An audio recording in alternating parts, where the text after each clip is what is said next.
Hi all government job aspirants, welcome to my YouTube channel JN Studies for Government Jobs। আজ আমাদের chemistry third class শুরু করছি। এর আগের দিন ফার্স্ট ক্লাস এবং সেকেন্ড ক্লাস দুটি আপলোড হয়ে গেছে, তোমরা যারা দেখোনি তারা ওটা দেখে নেবে। এবং আগের দিন সেকেন্ড ক্লাস চলতে চলতে লাস্টে কিছুটা পার্ট বাকি রয়ে গেছিলো, সেই পার্টটা আজকে শুরু করব। এবং তারপরে আমরা যেটা পড়বো মেন চ্যাপ্টার হচ্ছে জারণ বিজারণ। কারণ জারণ বিজারণ এই চ্যাপ্টার থেকে কিছু কোশ্চেন আসে, কিন্তু চ্যাপ্টারটা হচ্ছে খুবই ভালো চ্যাপ্টার এবং খুব ইজি। এবং অক্সাইডের আজকে আরও কিছু পড়বে, সাথে কিছু অ্যাসিডের ব্যবহার এবং তারা মানে উপকারিতা অপকারিতা এসব আজকে পড়বো। এবং তার সাথে এই আগের পার্টে যেটা বাদ রয়ে গেছিলো সেটা পড়বো। ফার্স্ট দেখো, ফার্স্ট হচ্ছে অক্সাইড। অক্সাইডটা কি? অক্সাইড কি না, অক্সিজেনের সাথে রাসায়নিক বিক্রিয়া করে কোনো মৌল যে দ্বিমৌল যৌগ গঠন করে তা সেই মৌলকে অক্সাইড বলা হয়। এবার দেখো, ক্ষারীয় অক্সাইড মানে হচ্ছে বেসিক অক্সাইড কি না, অ্যাসিডের সাথে রাসায়নিক বিক্রিয়া করে যেসব অক্সাইড লবণ ও জল উৎপন্ন করে তাদের ক্ষারীয় অক্সাইড বলে। যেমন copper oxide CEO, magnesium oxide MgO, তারপর দেখো calcium oxide CaO, sodium oxide Na2O। এরপর আমরা যেটা পড়বো সেটা হচ্ছে আম্লিক অক্সাইড, অ্যাসিডিক অক্সাইড। আম্লিক অক্সাইড কি না, ক্ষারের সাথে বিক্রিয়ায় যেসব অক্সাইড লবণ ও জল উৎপন্ন করে তাদের বলা হয় আম্লিক অক্সাইড, যেমন কার্বন ডাইঅক্সাইড, সালফার ডাইঅক্সাইড ইত্যাদি। ঠিক আছে, এবার পড়বো প্রশম অক্সাইড। প্রশম অক্সাইড মানে কি না, নিউট্রাল অক্সাইড। অ্যাসিড বা ক্ষারের সাথে বিক্রিয়া না করে, ভালো করে দেখো এখানে বিক্রিয়া না করে যেসব অক্সাইড তাদের অক্সাইড মানে বিক্রিয়া করে না, ঠিক আছে, অ্যাসিড বা ক্ষারের সাথে, তাদেরকে বলা হয় প্রশম অক্সাইড বা নিউট্রাল অক্সাইড। যেমন carbon monoxide, nitrogen monoxide, H2O মানে হচ্ছে জল, N2 হচ্ছে নাইট্রোজেন ডাইঅক্সাইড। ঠিক আছে, এরপর দেখো উভয়ধর্মী অক্সাইড কি না, অ্যাসিড ও ক্ষারের উভয়ের সাথে বিক্রিয়া করে লবণ ও জল উৎপন্ন করে তাকে বলা হয় উভয়ধর্মী অক্সাইড। যেমন zinc oxide ZnO, aluminium oxide Al2O3, lead mono oxide PbO। ঠিক আছে, এই সংকেতগুলোও কিন্তু মনে রাখবে, এগুলো কিন্তু খুব ইম্পর্টেন্ট। এবার দেখো নেক্সট পেজ। এবার দেখো লবণ লবণের আর্দ্রতা বিশ্লেষণ করে আম্লিক না ক্ষারীয় হবে তা নিম্ন সূত্রে আমরা জানতে পারি। যেমন তীব্র অ্যাসিড ও তীব্র ক্ষারের বিক্রিয়াজাত লবণের দ্রবণ হলে তা প্রশম মানে নিউট্রাল হবে, মানে পিএইচ এর ভ্যালুটা হবে 7, পিএইচ ইকুয়াল টু 7। ঠিক আছে, এরপর দেখো নেক্সট কি বলেছে না, তীব্র অ্যাসিড ও মৃদু ক্ষার বিক্রিয়াজাত লবণে দ্রবীভূত হবে আম্লিক, মানে হচ্ছে পিএইচ এর ভ্যালু হবে 7-এর থেকে কম, মানে 7-এর ভ্যালুটা বেশি। ঠিক আছে, পিএইচ এর ভ্যালুটা কম হবে। ঠিক আছে, এরপরে দেখো মৃদু অ্যাসিড এবং তীব্র ক্ষারের বিক্রিয়াজাত লবণে কী হবে না, পিএইচ এর ভ্যালু হবে 7-এর থেকে বেশি। ঠিক আছে, এবার দেখো প্রশমন বা নিউট্রালাইজেশন কাকে বলা হয় না, নির্দিষ্ট পরিমাণ অ্যাসিড ও ক্ষারের জলীয় দ্রবণের ভেতরে বিক্রিয়ার অ্যাসিড ও ক্ষারের ধর্মগুলি সম্পূর্ণ লোপ পেয়ে যায়। ঠিক আছে, সম্পূর্ণ লোপ পেয়ে গিয়ে যখন লবণ ও জল উৎপন্ন করে তখন তাকে বলা হয় প্রশমন বা নিউট্রালাইজেশন। ঠিক আছে, এবার দেখো কিছু নির্দেশক ও তার বর্ণ। এখানে দেখো নির্দেশকের নাম হচ্ছে মিথাইল অরেঞ্জ, নিচে ইংলিশের নামটাও লিখে দিয়েছি। ক্ষারীয় দ্রবণে এটি হলুদ হয় এবং অ্যাসিড দ্রবণে এটি গোলাপি হয়, এবং প্রশমন মানে কালারলেস দ্রবণে এর কালার হয় অরেঞ্জ।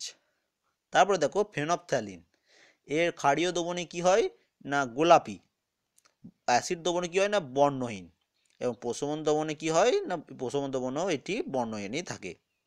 এরপর দেখো মিথাইল রেড, ক্ষারীয় দ্রবণে এটি হলুদ হয় ক্ষারীয় দ্রবণে, এবং অ্যাসিড দ্রবণে এটা হয় লাল, এবং প্রশমন দ্রবণেও এটি লাল থাকে। এরপর দেখো যেটা লাস্ট ব্রোমোফিলন ব্লু। ঠিক আছে, এটি ক্ষারীয় দ্রবণে গোলাপি কালার হয়, অ্যাসিড দ্রবণে এটি হলুদ কালার হয়, এবং প্রশমন দ্রবণে এটি নীল বা ব্লু কালার হয়। এরপর দেখো এটা কিন্তু খুব ইম্পর্টেন্ট যেটা পড়লাম। এরপর দেখো সোডিয়াম কার্বনেট মানে হচ্ছে Na2CO3, সোডিয়াম কার্বনেট জলীয় দ্রবণে ফেনপথ্যালিনে ব্যবহার করা হলে, ঠিক আছে, সোডিয়াম কার্বনেট জলীয় দ্রবণে ফেনপথ্যালিন ব্যবহার করা হলে দ্রবণের বর্ণ লাল বা গোলাপি হয়। ঠিক আছে, লাল হতে পারে গোলাপি হতে পারে। কিন্তু সোডিয়াম বাইকার্বনেট, এটা তো সোডিয়াম কার্বনেট বললাম, কিন্তু সোডিয়াম বাইকার্বনেট জলীয় দ্রবণে ফেনপথ্যালিন যোগ দিলে দ্রবণের বর্ণ অপরিবর্তিত থাকে, মানে কোনো কালার থাকে না, ঠিক আছে, যে কালারটা প্রথমে ছিল সেই কালারটি থাকে। তাহলে সোডিয়াম কার্বনের সাথে জলীয় দ্রবণে কি হয় না লাল অথবা গোলাপি কালার হয়, এবং সোডিয়াম বাইকার্বনের সাথে কি হয় থাকে না কালারে কোনো পরিবর্তন হয় না, যে কালারটি ছিল সেটাই থাকবে। এবার দেখো নেক্সট পেজ। এবার আমরা পড়ব বিলীয়মান রং, মানে হচ্ছে ভ্যানিসিং কালার। ভ্যানিসিং কালারটা কি না কয়েক ফোঁটা ফেনফথ্যালিন অ্যামোনিয়া হাইড্রোক্সাইডের জলীয় দ্রবণে মিশ্রিত করলে লালচে বা বেগুনি লালচে বেগুনি কালারের তৈরি হয়, লালচে বেগুনি কালার তৈরি বা রং তৈরি হয়, তাকে বলা হয় বিলীয়মান রং বা ভ্যানিসিং ক্লোরাইড। তাহলে আরেকবার দেখো না কয়েক ফোঁটা ফেনফথ্যালিনের সাথে কার বিক্রিয়া হয় না অ্যামোনিয়া হাইড্রোক্সাইড। কয়েক ফোঁটা ফেনফথ্যালিনের সাথে অ্যামোনিয়া হাইড্রোক্সাইডের জলীয় দ্রবণে মিশ্রিত করলে এটা লালচে বেগুনি মনে হচ্ছে র্যাডিশ পার্পেল কালার হয়। ঠিক আছে, একেই বলা হয় বিলীয়মান রং বা ভ্যানিশ কালার। তারপরে দেখো যেমন সাদা জামা কাপড়ে এই রং পরলে সেটি লালচে বেগুনি কালার হয়ে যায়। ঠিক আছে, এবারে আমরা যেটা পড়ব তিনটি গুরুত্বপূর্ণ অ্যাসিড সম্পর্কে কিছু তথ্য। না প্রথম হচ্ছে সালফিউরিক অ্যাসিড, এর সংকেত হচ্ছে H2SO4, আমরা সবাই জানি। দেখো সালফিউরিক অ্যাসিড সর্বাধিক ব্যবহৃত একটি অ্যাসিড, মানে এই অ্যাসিডটাই বিভিন্ন কাজে বেশি ব্যবহৃত হয়। একে বলা হয় রাসায়নের রাজা, কিং অফ কেমিস্ট্রি। তাহলে এই কোশ্চেনটা খুবই ইম্পর্টেন্ট যে কিং অফ কেমিস্ট্রি কোন অ্যাসিডকে বলা হয়, সালফিউরিক অ্যাসিড মানে H2SO4 কে। তারপরে দেখো H2SO4 এর আরেকটি নাম হলো oil of vitriol, most important. এখান থেকে এই কোশ্চেনটি এক্সামে এসেছিল মিসলেনিয়াসে, প্রিভিয়াস ইয়ারে কোশ্চেন পড়লে তোমরা সেটা দেখতে হবে। ঠিক আছে, তাহলে অয়েল অফ ভিট্রিয়াল কার নাম না H2SO4 এর আরেক নাম অয়েল অফ ভিট্রিয়াল। আর এর আরেকটাও নাম যেটা পড়লাম কিং অফ কেমিস্ট্রি, খুব ইম্পর্টেন্ট এই দুটোই। তারপর দেখো শিল্পে এর ব্যবহার সর্বোচ্চ, এই ইন্ডাস্ট্রিতে এর ব্যবহার সর্বোচ্চ। আরেকটি যেটা পড়বো গাঢ় H2SO4 এর চেয়ে লঘু H2SO4 বেশি তড়িৎ পরিবাহী। ঠিক আছে, এবং বিভিন্ন রকমের রঞ্জক ফটকিরি glucose ether alcohol HCl HNO3 বিভিন্ন প্রকার সালফেট গঠিত প্রভৃতি প্রস্তুতিতে H2SO4 ব্যবহার করা হয়। ঠিক আছে, এবার দেখো নেক্সট পেজ। এবার আমরা যে অ্যাসিডের সম্বন্ধে পড়বো সেটি হচ্ছে হাইড্রোক্লোরিক অ্যাসিড HCl, এটা হচ্ছে সংকেত। 1772 খ্রিস্টাব্দে সমুদ্রের লবণ থেকে বিজ্ঞানী প্রিস্টলি, ঠিক আছে, HCl প্রথম তৈরি করেছিলেন। তাই তিনি এই অ্যাসিডের নাম দিয়েছিলেন মিউরিয়েটিক অ্যাসিড, এবং অর্থাৎ সামুদ্রিক অ্যাসিড। তাহলে এই কোশ্চেনটা খুব ইম্পর্টেন্ট যে কোন অ্যাসিডের নাম হচ্ছে মিউরিয়েটিক অ্যাসিড, হাইড্রোক্লোরিক অ্যাসিড হচ্ছে অ্যান্সার। ঠিক আছে, মনে থাকবে এই ছোট ছোট এই ইম্পর্টেন্ট নোটিশগুলোই মনে রাখবে, এগুলো কিন্তু খুব ইম্পর্টেন্ট। এবার দেখো কম হলেও মানুষ সহ সমস্ত প্রাণীদের পাকস্থলিতে HCl থাকে। ঠিক আছে, এবার দেখো যেটা নেক্সট মোস্ট ইম্পর্টেন্ট কোশ্চেন না প্রকৃতিতে রক সল্ট বা সাধারণ লবণ, ঠিক আছে, সাধারণ লবণ মনে হচ্ছে NaCl সোডিয়াম ক্লোরাইড, সাধারণ লবণের সংকেত হচ্ছে NaCl বা সাধারণ লবণ হচ্ছে সোডিয়াম ক্লোরাইড, আর একে রক সল্টও বলা হয়। ঠিক আছে, হর্ন সিলভার কাকে বলা হয় না AgCl কে। এই সংকেতগুলো খুব ইম্পর্টেন্ট কিন্তু। ঠিক আছে, এই সংকেতগুলো মনে রাখবে, এইগুলো বিভিন্ন এক্সামে আসে। ঠিক আছে, তারপর হচ্ছে কার্ন লাইটের এর সংকেত কি না KCl, MgCl2, 6H2O মধ্যেও HCl পাওয়া যায়। এরপর দেখো HCl গ্যাসীয় অবস্থাকে হাইড্রোজেন ক্লোরাইড এবং জলীয় দ্রবণকে হাইড্রোক্লোরিক অ্যাসিড বলা হয়। এরপর দেখো যেটা বহু এক্সামে তোমরাও জানো এসেছে, সেটি হচ্ছে না গাঢ় HCl এর 3 আয়তন এবং গাঢ় HNO3 1 আয়তন মিশিয়ে যে মিশ্রণ প্রাপ্ত হয় তাকে বলা হয় অম্লরাজ বা অ্যাকুয়ারিজিয়া। Most important question. ঠিক আছে, যে অ্যাকুয়ারিজিয়া কাকে বলা হয় আমরা পড়লাম। এবার দেখো অম্লরাজে সোনা প্লাটিনাম ইত্যাদি নোবেল ধাতু দ্রবীভূত থাকে, এবং এই বিক্রিয়ায় নাইট্রোসিল ক্লোরাইড ও জায়মান ক্লোরিন উৎপন্ন হয়। দেখো এটা হচ্ছে 3 ভাগ HCl এর সাথে 1 ভাগ HNO3 মিক্স করে NOCl 2Cl + 2H2 উৎপন্ন হয়। ঠিক আছে, একে বলা হয় অ্যাকুয়ারিজিয়া। এবার দেখো জায়মান ক্লোরিনের জন্য সোনা দ্রবীভূত হয়, খুব ইম্পর্টেন্ট এটা যে জায়মান ক্লোরিনের জন্য সোনা দ্রবীভূত থাকে। এবার দেখো নেক্সট পেজ। এবার আমরা যেটা পড়বো সেটা হচ্ছে HCl এর ব্যবহার। HCl এর ব্যবহার কি না অ্যাকুয়ারিজিয়া বা অম্লরাজ যেটা পড়লাম, মানে অ্যাকুয়ারিজিয়া কাকে বলা হয় না HCl কে। অ্যাকুয়ারিজিয়া বা অম্লরাজ ক্লোরিন বিভিন্ন ধাতব ক্লোরাইড ইত্যাদি প্রস্তুতিতে HCl ব্যবহৃত হয়। সেকেন্ড হচ্ছে গবেষণার বিকারক হিসাবে রঞ্জক শিল্পে, চর্মশিল্পে, লোহার উপর, টিনের বা জিঙ্কের প্রলেপ বা কখনো কখনো ওষুধ তৈরিতে মানে মেডিসিন তৈরিতেও এই সিএলের ব্যবহার করা হয়। যেটা মোস্ট ইম্পর্টেন্ট বিভিন্ন এক্সামে এসছে না, স্টার্চ হইতে গ্লুকোজ প্রস্তুতিতে এই সিএল ব্যবহার করা হয়। ঠিক আছে, এই কোশ্চেন আসছে যে স্টার্চ হইতে গ্লুকোজ প্রস্তুতিতে কোন অ্যাসিডের ব্যবহার করা হয়? Hydrochloric acid, HCl। ঠিক আছে, এরপর আমরা যেটা পড়বো মোস্ট ইম্পর্টেন্ট সেটা হচ্ছে নাইট্রিক অ্যাসিড। নাইট্রিক অ্যাসিডের সংকেত কি না HNO3, নাইট্রিক অ্যাসিড। তাহলে দেখো অ্যালকেমি যুগের বিজ্ঞানীরা HNO3-কে অ্যাকুয়া ফর্টিস বা তেজি জল বলে ডাকতেন। দেখো অ্যাকুয়া রিজিয়া হচ্ছে HCl এবং অ্যাকুয়া ফর্টিস হচ্ছে নাইট্রিক অ্যাসিড HNO3। তারপর দেখো নাইট্রার ও H2SO4-কে পাতিত করে HNO3 তৈরি করেন বিজ্ঞানী গ্লোবার। মানে হচ্ছে নাইট্রার ও H2SO4 মানে হচ্ছে সালফিউরিক অ্যাসিডকে পাতিত করে নাইট্রিক অ্যাসিড, HNO3 হচ্ছে নাইট্রিক অ্যাসিড যেটা পড়ছি আমরা, তৈরি করে বিজ্ঞানী গ্লোবার। খুব ইম্পর্টেন্ট এটা। এরপরে দেখো গাঢ় HNO3-কে সূর্যালোকের আগ্রহে এটা হলুদ হয়ে যায়, হলুদ মনে হচ্ছে ইয়েলো কালার হয়ে যায় কালারে। ঠিক আছে, এবং বিশুদ্ধ HNO3 হয় বর্ণহীন। তাহলে এইখানটা একটু মনে রাখবে যে HNO3-কে মানে হচ্ছে নাইট্রিক অ্যাসিডকে সূর্যালোকে রাখলে সেটা ইয়েলো হয়ে যায় এবং বিশুদ্ধ HNO3 কালার হচ্ছে বর্ণহীন। খুব ইম্পর্টেন্ট কিন্তু। এবার দেখো HNO3-র ব্যবহার কি না, নাইট্রোগ্লিসারিন, TNT, পিকারিক অ্যাসিড জাতীয় বিস্ফোরক প্রস্তুতিতে HNO3 ব্যবহার করা হয়। খুব ইম্পর্টেন্ট, বিস্ফোরক পদার্থ মানে প্রস্তুতিতে HNO3 ব্যবহার সব থেকে বেশি। এবার দেখো এই যে চ্যাপ্টারটা যেগুলো পুরোটা পড়লাম, এই চ্যাপ্টার থেকে কিছু কোশ্চেন আমি একটা বইয়ে পেয়েছি। ঠিক আছে, সেই বইটার কোশ্চেনগুলো আমি এখানে দিয়ে দিচ্ছি, এই একটি এবং এই একটি, এই দুটি পেজের। দেখো ভালো করে দেখিয়ে দিচ্ছি, প্রচুর কোশ্চেন আছে, টোটাল কোশ্চেন আছে তোমার 25টা এবং নিচে তার অ্যান্সারও দেওয়া আছে।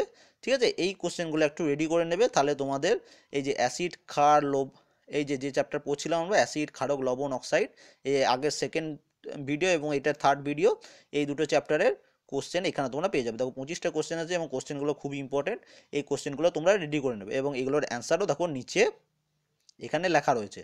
ঠিক আছে, এরপর আমরা পড়বো নেক্সট চ্যাপ্টার। এবার দেখো আমাদের নেক্সট চ্যাপ্টার হচ্ছে জারণ বিজারণ, অক্সিডেশন। জারণকে বলা হয় অক্সিডেশন এবং বিজারণকে বলা হয় রিডাকশন। ঠিক আছে, এবার দেখো জারণ বিজারণ, এটা আমি একটা বই থেকে পেয়েছি, বইটাতে খুব ভালোভাবে জারণ বিজারণ কী সেটা একদম ভালোভাবে বোঝানো রয়েছে। দেখো এটা আমরা এখান থেকে পড়ে নেবো বইটা থেকে এবং যেগুলো মোস্ট ইম্পর্টেন্ট সেগুলো দেখো আমি মার্ক করে দিয়েছি, তলায় দাগ দিয়েছি। দেখো জারণ বা অক্সিডেশন কাকে বলা হয় না, জারণ হলো এমন একটি পদার্থ যেখানে অক্সিজেনের সাথে সংযুক্তি ঘটে অথবা হাইড্রোজেন বিযুক্তি ঘটে। মানে হচ্ছে যে কোনো একটা পদ্ধতি যেখানে অক্সিজেন মানে যুক্ত হয় এবং হাইড্রোজেন বিযুক্ত হয় তাকে বলা হয় অক্সিডেশন। দেখো আধুনিক মতবাদ অনুসারে জারণ হলো একটি রাসায়নিক বিক্রিয়া যেখানে কোনো পরমাণু বা আয়ন এক বা একাধিক ইলেকট্রন বর্জন করে। তাহলে জারণে কি হয় না, ইলেকট্রন বর্জন হয়, এই জিনিসটা খুব ইম্পর্টেন্ট। মানে অক্সিডেশনের সময় কি হয় না, ইলেকট্রন বর্জন হয়। ঠিক আছে, এবার দেখো একটা বিক্রিয়া, দেখো এন এর সাথে ইলেকট্রন, এন এ মনে হচ্ছে সোডিয়াম, সোডিয়াম থেকে একটি ইলেকট্রন, ঠিক আছে, এটা বিযুক্ত হচ্ছে। ঠিক আছে, ফলে কি হচ্ছে না Na+ উৎপন্ন হচ্ছে। ঠিক আছে, আবার দেখো O2 মাইনাসের সাথে কি হচ্ছে মানে দুটো ইলেকট্রন বিযুক্ত হচ্ছে, ফলে কি হচ্ছে না শুধু ও উৎপন্ন হচ্ছে। এটা হচ্ছে জারণের এক্সাম্পল, এটা খুব ইজি। এবং পরে দেখো বিজারণ কাকে বলে এটাও আমরা একটু দেখে নেবো। না বিজারণ হচ্ছে না এর অক্সিডেশনের বা জারণের ঠিক বিপরীত বিপরীত ক্রমে হচ্ছে। দেখো বিপরীত ক্রমে বলা যায় যে বিজারণ হলো এমন একটি পদ্ধতি যেখানে হাইড্রোজেনের সংযুক্তি ঘটে এবং অক্সিডেশনের বা অক্সিজেনের বিযুক্তি ঘটে। আধুনিক মতবাদ অনুসারে বিজারণ হলো এমন একটি রাসায়নিক বিক্রিয়া যেখানে কোনো পরমাণু বা আয়ন এক বা একাধিক ইলেকট্রন গ্রহণ করে। দেখো অক্সিজেন মানে জারণ প্রক্রিয়া কি হয় না, ইলেকট্রন বর্জন হচ্ছে এবং বিজারণে কি হয় না, ইলেকট্রন গ্রহণ হচ্ছে।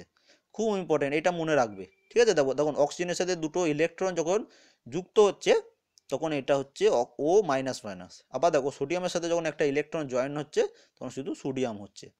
এবার দেখো নিচের একটি বিক্রিয়া, ওইখানে লিখে দিয়েছে যে নিচের একটি পরিপূর্ণ রাসায়নিক বিক্রিয়া দ্বারা জারণ বিজারণ বোঝানো হলো। দেখো 2Mg + O2 = 2MgO। এখানে কি হচ্ছে না Mg থেকে দুটি জারণ 2mg থেকে দুটি জারণ দুটি ইলেকট্রন বর্জন হচ্ছে, ফলে এখানে দেখো 2mg আসছে। এবং এইখানে দেখো বিজারণে কি বলছে, অক্সিজেন থেকে, এই দেখো এইখানটা আরেকবার বুঝে নাও যে জারণ 2mgর সাথে যখন অক্সিজেন গ্রহণ করছে, ঠিক আছে, এবং দুটো ইলেকট্রন বর্জন করছে, এটাই তো জারণের ধর্ম, যে এখানে ইলেকট্রন বর্জন করবে এবং অক্সিজেনের সাথে যুক্ত হবে, সেটাই হচ্ছে জারণ। সেটা দেখো 2mgর সাথে এখানে অক্সিজেন যুক্ত হচ্ছে, প্লাস দুটো ইলেকট্রন 2e মানে হচ্ছে দুটো ইলেকট্রন বর্জন হচ্ছে, ফলে 2mg হচ্ছে। আবার দেখো অক্সিজেন থেকে বিজারণ কি বলেছে না, যখন দুটি ইলেকট্রন যুক্ত হবে O2 সাথে, দেখো এখানে যখন দুটি ইলেকট্রন যুক্ত হচ্ছে 2mg হচ্ছে, তখন এটা হচ্ছে বিজারণ। তাহলে এই একটি বিক্রিয়ায় জারণ বিজারণ বুঝিয়ে দিয়েছে। এবার দেখো আমরা যারা WCS দিয়েছিলাম এবছর, সেখানে একটি কোশ্চেন এসেছিল যে ক্লোরিন, ঠিক আছে, জারক পদার্থ না বিজারক পদার্থ, এবং আরও দুটি অপশন ছিল, না কোনোটি নয়, এরকম শান্তি একটা অপশন ছিল। অনেক জন যারা হয়তো সায়েন্সকে ভয় করো তারা কোশ্চেনটি ছেড়ে দিয়ে চলে এসছো, কিন্তু কোশ্চেনটা খুবই ইজি। দেখো জারক পদার্থ, এটা মিসলিনিয়াসের জন্য মোস্ট ইম্পর্টেন্ট, এই চ্যাপ্টার থেকে একটি কোশ্চেন আসবেই আসবে, ঠিক আছে। জারক পদার্থ মানে হচ্ছে অক্সিডাইজিং এজেন্ট, না রাসায়নিক বিক্রিয়ায় যে পদার্থ ইলেকট্রন গ্রহণ করে বিজারিত হয় তাকে বলা হয় জারিত, তাকে বলা হয় জারক পদার্থ, ঠিক আছে। যেমন O2 মানে হচ্ছে অক্সিজেন, Br2, Cl2 মানে হচ্ছে chlorine, I2 sulphur dioxide, HNO3 এবং H2SO4, এইগুলো হচ্ছে জারক পদার্থ। এবং এইগুলো যেমন WCS এসেছিল ক্লোরিন কি না জারক পদার্থ। তাহলে এই সংকেতগুলো আমরা মনে রাখবো, O2, Br2, Cl2, I2, SO2, HNO3 এবং H2SO4। এই কটি নাম একদম মুখস্থ করে নিতে হবে, এর কোনো শর্টকাট নেই বা কিছু ভুলার কোনো অসুবিধা নেই, এই কটি নাম তোমাকে একদম মুখস্থ করে নিতে হবে। মিসলিনিয়াসের জন্য মোস্ট ইম্পর্ট্যান্ট, এবং মিসলিনিয়াসেরও প্রিভিয়াস ইয়ারে এরকম কোশ্চেন এসছে দেখবে, কারণ এটা বাংলা পিডিএফটা তো আমি তোমাদের দিয়ে দিয়েছি, তোমরা সেইখানেই দেখতে পাবে। এবার দেখো বিজারক পদার্থ, এতক্ষণ জারক পদার্থ বললাম, বিজারক পদার্থ এর এক্সাম্পল কি না, H2, HBr, HI, CO, H2S, SO2 এবং অন্যান্য ধাতব মৌল। তার মধ্যে দেখো এই যে CO carbon monoxide, sulphur dioxide, sorry এইখানটা একটু ভুল আছে মনে হচ্ছে, এই যে SO2 এখানেও দেওয়া আছে এবং SO2 এখানেও দেওয়া আছে, এই দুটোর মধ্যে একটু গোলমাল। এটা তোমরা একটু কমেন্ট করে দেবে যারা কেউ যদি জানো যে এই দুটির মধ্যে কোনটা জারক পদার্থ, আর SO2 জারক পদার্থ না বিজারক পদার্থ, ঠিক আছে, নাহলে আমি কিছুক্ষণ পর এটা কমেন্ট করে দেবো, ঠিক আছে। SO2 জারক পদার্থ না বিজারক পদার্থ। এখানে দেখো SO2 এবং দেখো অক্সিজেনও SO2 আছে, এবং মানে সালফার ডাইঅক্সাইড, এবং বিজারকও বিজারক পদার্থ হচ্ছে SO2, কারণ এটা একসাথে হচ্ছে যে কোনো বিক্রিয়া এটি জারক পদার্থের মতো ব্যবহার করে এবং কোনোতে এটি বিজারক পদার্থে ব্যবহার করে। তাহলে যদি অপশানে আসে যে SO2 ইজ এ জারক পদার্থ না বিজারক পদার্থ, না এটা হবে বোথ, জারক পদার্থ মানে অক্সিডেশনও প্লাস রিডাকশনও, ঠিক আছে। এরপর দেখো এই চ্যাপ্টার থেকে কিছু কোশ্চেন, যেটা আমি করে দিচ্ছি না, এটা এই বইটাতেই পেয়েছি, যে যার দেখো এই কোশ্চেনগুলো, ঠিক আছে, এই কোশ্চেনগুলোর অ্যান্সার তোমরা এদের নিচেও এইখানে অ্যান্সারগুলো দেওয়া আছে, তোমরা এই কয়েকটা কোশ্চেন পড়ে নেবে, এবং এখানে খুব ইম্পর্ট্যান্ট কোশ্চেনগুলোই আছে, আশা করি তোমাদের খুব হেল্পফুল হবে।